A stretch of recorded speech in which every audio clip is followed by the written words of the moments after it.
think for a moment. Was there a turning point for you? A point at which you turned your life around? Many of us have one, but for me, was when a stamp fell out of a Bible. But first, let me tell you about the journey of becoming a kingpin.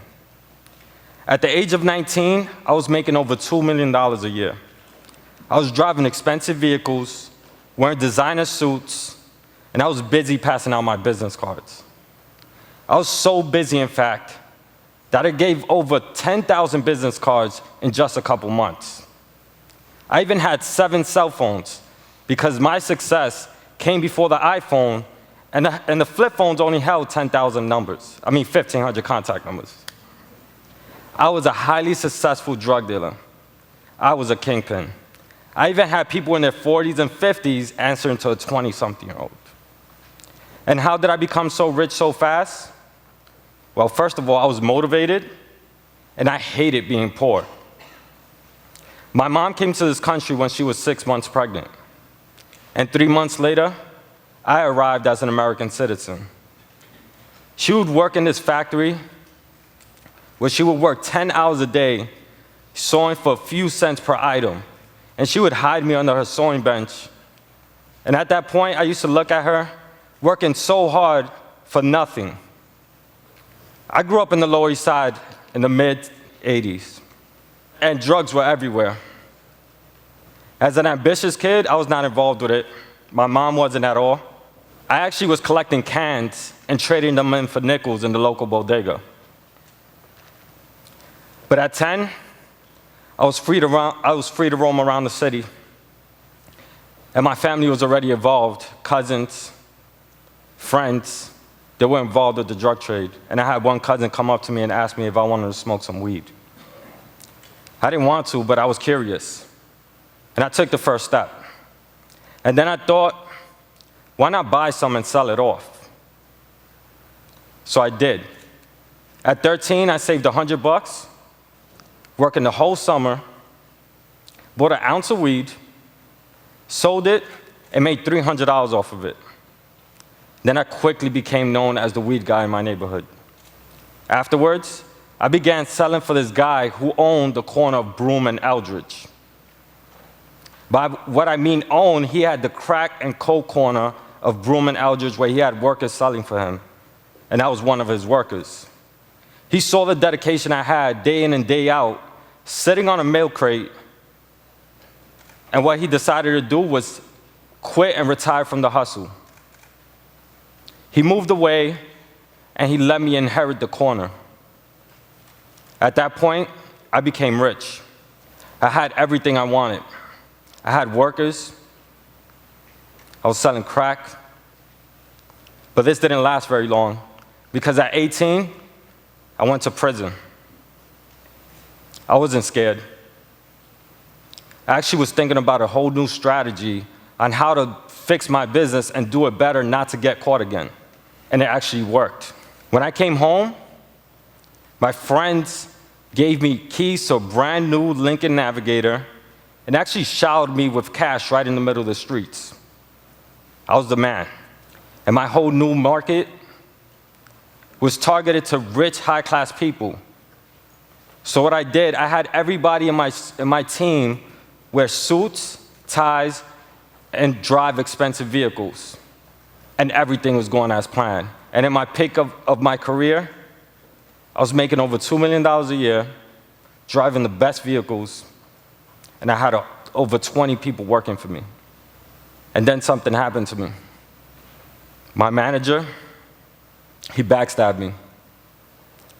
He decided to start a whole new phone line behind my back, steal my customers away from me, and then I found out about it, and I quickly confronted him. I took this phone away from him. He actually disappeared with a lot of drugs and money, and I was mad at the time, but I didn't care. I was still doing me. So I had this phone, and I started dealing with this phone as well. And then, not knowing I was sending people to federal agents because he had contacted the federal agents, and I was dealing and having my workers go to sell to these federal agents. And then I got caught. And at 23, I was facing 12 to 24 years in prison. I wasn't scared until the medical unit in the prison I was in actually told me I could die in 5 years inside prison. I told them I was not going to die. Because driving in vehicles, not being active, rose my cholesterol and blood pressure to dangerous levels. So what I did, and I decided to create a regimen workout that actually worked right in my 9x6 cell that actually helped me lose 70 pounds in just 6 months.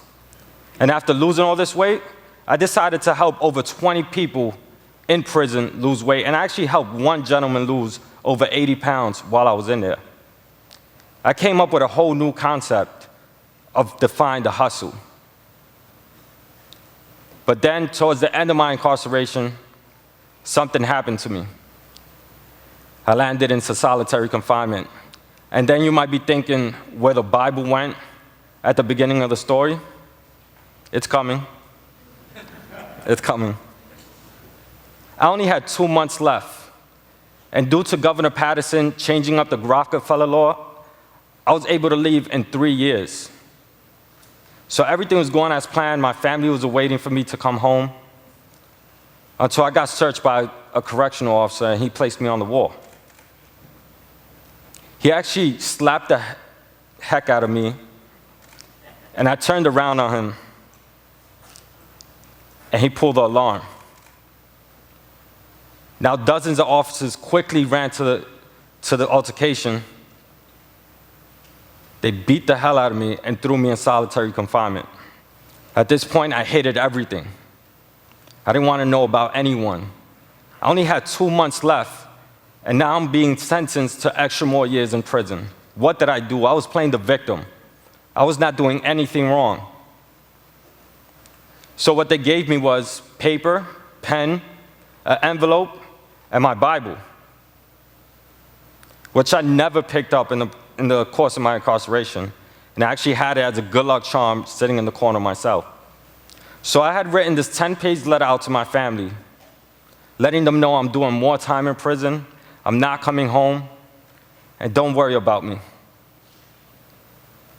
But the problem was, I had no stamp to send out this letter.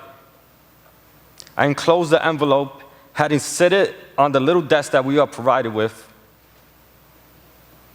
and I was just sitting there thinking until my sister wrote me a letter and asked me to read Psalm 91. In my mind, I said, heck no. I don't believe in God. I hate him. I don't need nothing to deal with the Bible or religion. But I was there a week and a half, bored. What else did I have to do? So I decided to open up the Bible, turn to Psalm 91, and I began reading it. And then a stamp fell out of my Bible. And it was the stamp that I needed to send out this 10-page letter to let my family know that I was in trouble. And when this happened, goosebumps ran through my body, and chills ran down my spine. I read the Bible from front to back, and I really understood that I was affecting the thousands of people that I sold drugs to. And I understood that they had families as well.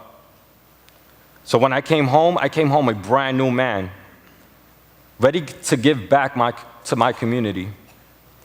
So I decided to give my secret sauce of weight loss right in my local park, and actually joined a group of people to work out with me.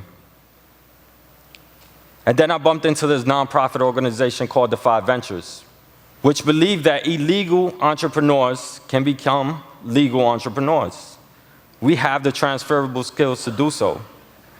And I actually joined this Shark Tank-like competition that they have, and I pitched to investors there and actually won. I won the whole competition. I was granted seed money to begin my business. Catherine Hoke poses his questions to everybody that attends the 5 Ventures, the mentors that come there that help us, and the EITs, that's the entrepreneurs in training. She says, what if you were known for the worst thing that you've ever done? So I leave you with this. What if you were known for the worst thing that you've ever done? Or what if you help people like me transform their hustles? He who dwells in the shelter of the Most High will rest in the shadow of the Almighty. I will say of the Lord, He is my refuge and my fortress, my God in whom I trust. Psalm 91, verse 1 and 2. Thank you, and thank you for listening.